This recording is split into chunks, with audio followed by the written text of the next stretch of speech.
निंबाळकर हत्याकांडाचा निकाल वाचन सुरू आहे। सर्व आरोपींसंदर्भात प्रकरणाच्या तपासाचा पायाच ठिसूळ झाला होता असं कोर्टानं म्हटलेलं आहे। कोर्टात काय सुरू आहे नेमकं ते आपण पाहतो। कोर्टाचं निकाल वाचन सुरू आहे। सर्व आरोपींचे टप्प्याटप्प्याने जबाब नोंदवण्यात आले होते असं कोर्टानं म्हटलं।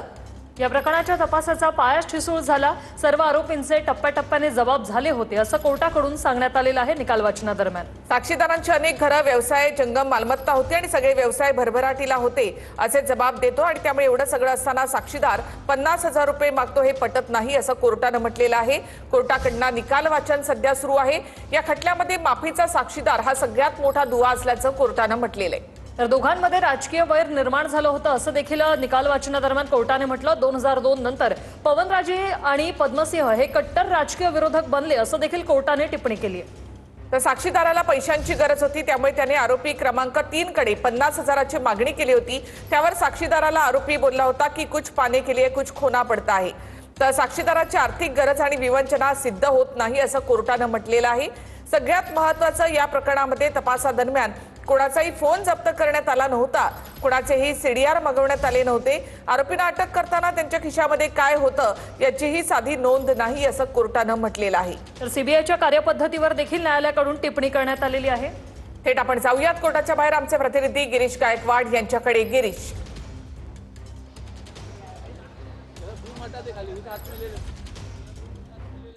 नक्कीच आपण पाहतोय या ठिकाणी जे वाचन आहे ते सुरू झालेलं आहे आणि यामध्ये सगळ्यात महत्त्वाचा मुद्दा जो कोर्टाकडून मांडण्यात आलेला तो म्हणजे साक्षीदारांची अनेक घरं, व्यवसाय आणि जंगम मालमत्ता होती आणि सगळे व्यवसाय भरभराटीला होते असे जबाब देतो। त्यामुळे एवढं सगळं असताना साक्षीदार हा 50,000 रुपये मागतो हे काही पटत नाही असं निरीक्षण जे ते कोर्टाने या ठिकाणी नोंदवलेलं आहे। आणि साक्षीदाराची आर्थिक गरज आणि विवंचना सिद्ध होत नाही या प्रकरणामध्ये। सगळ्यात महत्त्वाचं, या प्रकरणात तपासादरम्यान कुणाचाही फोन जप्त करण्यात आला नव्हता, कुणाचेही सीडीआर मागवले नव्हते। आरोपींना अटक करताना त्यांच्या खिशात काय होतं याची साधी नोंद देखील घेतली गेलेली नाहीये। एकंदरीत तपासावरच प्रश्नचिन्ह जे आहे ते कोर्टाकडून या ठिकाणी उपस्थित करण्यात आलेलं आहे। पोलीस अधिकारी आणि एकूणच प्रक्रियेवर कोर्टाची ही टिप्पणी जी आहे ती अत्यंत महत्त्वाची मानली जाते आणि मोबाईल जप्त होणे अपेक्षित होतं, पण तसं झालेलं नाहीये। तपास अधिकाऱ्यांनी याकडे लक्ष दिलं नाही असं सुद्धा कोर्टाने यामध्ये म्हटलेलं आहे आणि न्यायालयाला मोबाईल रेकॉर्डचा पुरावा अद्यापही मिळालेला नाही असं सुद्धा त्यांनी म्हटलेलं आहे। त्यामुळे नेमकं आता निकाला अंती काय स्पष्ट होतं हे देखील पाहणं तितकंच महत्त्वाचं ठरणार आहे। आपण जर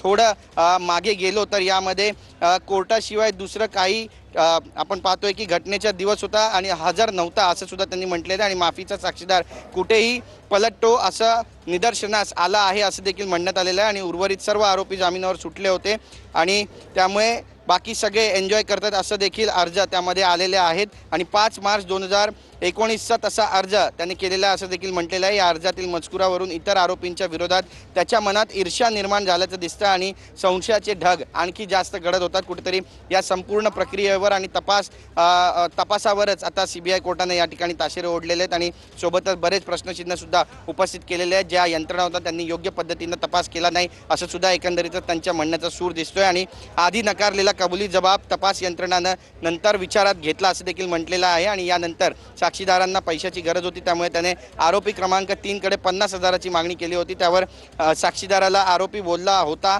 की कुछ पाने के लिए कुछ खोना पड़ता है आणि यानंतर साक्षीदारांची अनेक घरं, व्यवसाय आणि जंगम मालमत्ता असल्याचं देखील त्यांनी म्हटलेलं आहे। सगळे व्यवसाय भरभराटीला होते असे जबाब देतो, त्यामुळे एवढं सगळं असताना साक्षीदार हा केवळ 50,000 रुपये मागतो हे देखील पटत नाही असं निरीक्षण जे ते कोर्टाने या ठिकाणी नोंदवल्याचं आपल्याला पाहायला मिळतं आणि साक्षीदाराची आर्थिक गरज आणि विवंचना सिद्ध होत नाही या सगळ्यामध्ये असं देखील कोर्ट म्हणतंय। सगळ्यात महत्त्वाचं, या प्रकरणात तपासादरम्यान कुणाचाही फोन जप्त करण्यात आला नव्हता, कुणाचे सीडीआर यामध्ये मागवण्यात आले नाही आणि तपासामध्ये बऱ्याचशा लूपहोल्स आहेत असं देखील कोर्टानं निरीक्षण या ठिकाणी नोंदवलेलं आहे। आरोपींना अटक करताना त्यांच्या खिशात काय होतं याची साधी नोंद देखील घेतली गेली नाही असं देखील कोर्टानं म्हटलेलं आहे आणि पोलीस अधिकारी आणि एकूणच प्रक्रियेवर कोर्टानं ही अत्यंत महत्त्वाची टिप्पणी यामध्ये दिलेली आहे। त्यामुळे पुराव्याअभावी नेमकं या निकालाच्या अंती काय निकाल येणार आहे हे सुद्धा पाहणं तितकंच महत्त्वाचं ठरणार आहे। आणि त्याचसोबतच इंद्रप्रस्थ गेस्ट हाऊस संदर्भामध्ये सुद्धा कोर्टानं महत्त्वाचं जे त्यांना म्हणायचं ते त्यांनी भाष्य केलेलं आहे। आरोपी वारंवार राहिला होता इंद्रप्रस्थ गेस्ट हाऊसमध्ये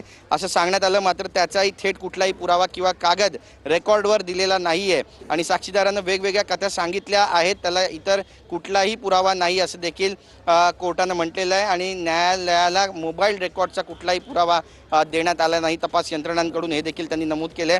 घराजवळ संशयास्पद हालचाली होत्या हेही कुटुंबियांच्या जबाबात आधी नव्हतं, पण नंतर ते टाकण्यात आलं असं देखील कोर्टानं म्हटलेलं आहे. त्यामुळे बऱ्याच या ठिकाणी आपलं जे वाचन आहे ते कोर्टाकडून केलं जाते आणि एक एक जे या प्रकरणातले सगळे कांगोरे आहेत ते सगळे सांगण्याचं जे काम आहे, ते मांडण्याचं जे काम आहे, ते सध्या न्यायाधीशांकडून होत आहे. निखिला, नक्कीच गिरीश, आपण पाहतो की घराजवळ संशयास्पद हालचाली होत्या हेही कुटुंबाच्या जबाबामध्ये आधी नव्हतं आणि पण नंतर ते टाकण्यात आलं अशी टिप्पणी सुद्धा कोर्टानं या ठिकाणी केलेली आहे. कोर्टाकडनं सध्या निकालाचं वाचन केलं जात आहे आणि आता साधारणतः अर्धा तास या सगळ्यामध्ये झालेला आहे, अर्धा पाऊण तास झालेला आहे.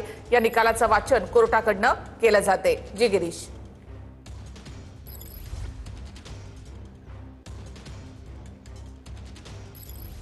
नक्कीच आपण पाहतोय या ठिकाणी माफीचा जो साक्षीदार आहे त्याच्यामध्ये बऱ्याचशा तफावती आहेत असं देखील म्हटलेलं आहे आणि 2 कबुली जबाबात बरेचसे बदल आहेत असं देखील कोर्टानं आपलं निरीक्षण जे आहे ते नोंदवलेलं आहे. आणि माफीच्या साक्षीदाराची अटक, त्याची घेतलेली अवैध कोठडी आणि घेतलेले 2 वेगवेगळे जबाब हे बारकाईनं पाहणे कोर्टासाठी अत्यंत महत्त्वाचं असं देखील यामध्ये नमूद करण्यात आलेलं आहे. आणि जबाब नोंदवून त्यावर स्वाक्षरीच केली नाही आहे असं सुद्धा त्यामध्ये म्हणण्यात आलेलं आहे. एकंदरीतच आपण पाहतोय की कोर्टानं बरेचसे आपलं जे निरीक्षण आहे ते या ठिकाणी नोंदवलेलं आहे. सगळ्यात महत्त्वाचं म्हणजे CBI कार्यालयाला जेव्हा पत्र मिळालं, हे दोन्ही ऑफिसर मान्य करतात, पण ते पत्र कुणी आणून दिलं ते सुद्धा सांगत नाही असं म्हटलेलं आहे. आणि ते पत्र आमच्याशी संबंधित नाहीत म्हणून शेरा देऊन पोलिसांकडे पाठवलं असं गमतीशीर उत्तर सुद्धा यामध्ये कोर्टाला देण्यात आलेलं आहे असं देखील म्हटलेलं आहे. हे प्रकरण संवेदनशील असूनच फारच सहज रिॲक्ट केलं, त्याबाबत CBI अधिकाऱ्याच्या भावना कदाचित रोजच्या रुटीनमुळे बोथट झाल्या असाव्यात असा एक जो टोला आहे तो सुद्धा या ठिकाणी कोर्टाच्या कार्यपद्धतीवर न्यायालयाकडून लगावण्यात आल्याची चर्चा आहे. मात्र